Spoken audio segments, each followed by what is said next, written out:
नमस्कार, जय महाराष्ट्र। थेट कर्ज योजना 2025 महाराष्ट्र शासनाचे महात्मा फुले मागासवर्गीय विकास महामंडळ अंतर्गत 1 लाख रुपयापर्यंतचं कर्ज आता मिळणार आहे। यामध्ये मागासवर्गीय, अनुसूचित जाती आणि त्याचबरोबर नवीन नवबौद्ध घटकातील बेरोजगार तरुण तरुणी यांना नवीन उद्योग करण्यासाठी हे शासन कर्ज देणार आहे। या कर्जामध्ये आपल्याला नवीन उद्योग व्यवसाय करता येणार आहे, उभारता सुद्धा येणार आहे। शासनाचा हाच उद्देश आहे की प्रत्येक बेरोजगार हा आपल्या पायावर उभा राहून आर्थिक दृष्ट्या सक्षम झाला पाहिजे।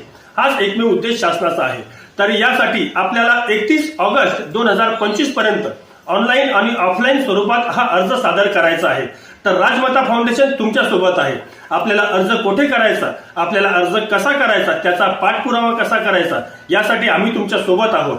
तर हा व्हिडिओ जास्तीत जास्त शेअर करा, लाईक करा, फॉलो करा आणि हा व्हिडिओ फॉरवर्ड करा की जेणेकरून प्रत्येक बेरोजगारांना याचा फायदा होईल।